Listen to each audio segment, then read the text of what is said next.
कहानी का शीर्षक है डेड टिकट। महानगर के उस अंतिम बस स्टॉप पर जैसे ही कंडक्टर ने बस रोक दरवाज़ा खोला, नीचे खड़े एक देहाती बुजुर्ग ने चढ़ने के लिए हाथ बढ़ाया।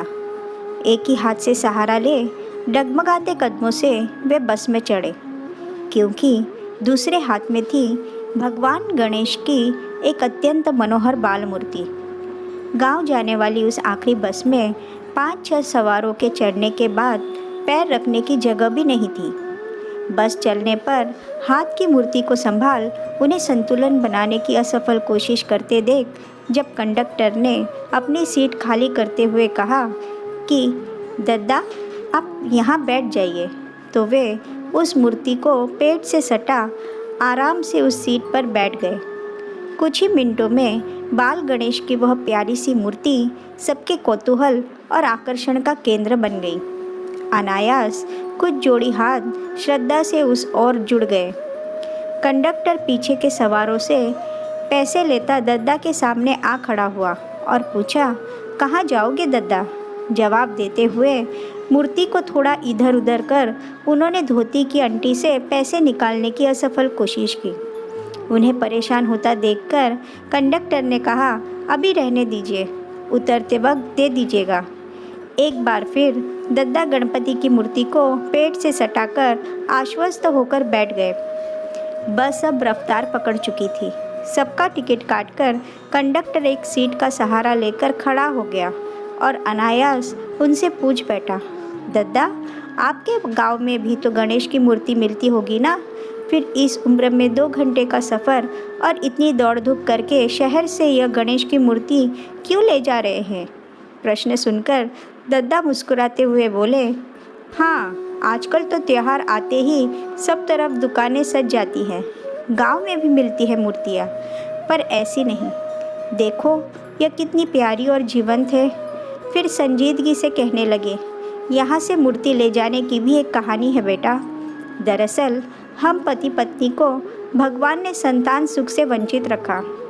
सारे उपचार तंत्र मंत्र सब किए, फिर नसीब मानकर स्वीकार भी कर लिया और काम धंधे में मन लगा लिया। 15 साल पहले काम के सिलसिले में हम दोनों इसी शहर में आए थे। गणेश पूजा का त्यौहार नज़दीक था तो मूर्ति और पूजा का सामान खरीदने यहाँ बाज़ार आ गए। अचानक पत्नी की नज़र एकदम ऐसी ही एक मूर्ति पर पड़ी और उसका मातृत्व जाग उठा। मेरा बच्चा कहते हुए उसने उस मूर्ति को सीने से लगा लिया। सालों का दर्द आंखों से बह निकला।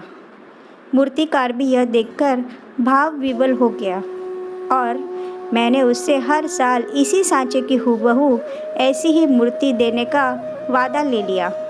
बस तभी से यह सिलसिला शुरू है।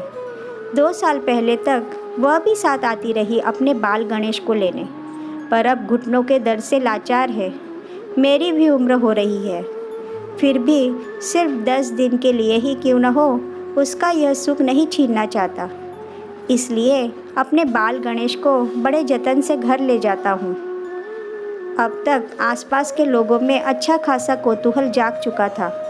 कुछ लोग अपनी सीट से झांककर तो कुछ उचककर मूर्ति को देख मुस्कुरा के हाथ जोड़ने लगे। तभी पिछली सीट पर बैठी महिला ने चेहरा आगे की ओर कर पूछा, दद्दा फिर विसर्जित नहीं करते क्या मूर्ति? एक दर्द भरी मुस्कान के साथ दद्दा ने कहा, अब भगवान स्वरूप स्थापित कर विधि विधान से पूजा करते हैं तो विसर्जन तो करते ही है, पर इस वियोग के कारण ही इन 10 दिनों में उसके हृदय से मानो वात्सल्य का सोता फूट पड़ता है, जिससे हमारा जीवन बदल जाता है। अभी भी रंगोली डाल आम के तोरण से द्वार सजाकर वहीं पर राह देखती बैठी होगी। पहुंचने पर राई और मिर्च से कड़क नज़र उतारती है। पूछो मत, छोटा सा लोटा, गिलास, थाली, चम्मच सब है हमारे बाल गणेश के पास। यही नहीं, रंग बिरंगे छोटे कपड़ों का एक बैग भी बना रखा है उसने। इसलिए जब तक संभव होगा उसे यह सुख देता रहूँगा।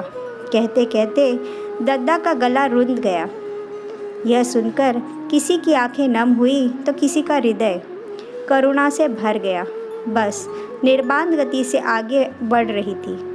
और दद्दा का गांव आने ही वाला था, इसलिए उन्हें मूर्ति संभाल कर खड़े होते देख पास खड़े व्यक्ति ने कहा, लाइए मूर्ति मुझे दीजिए।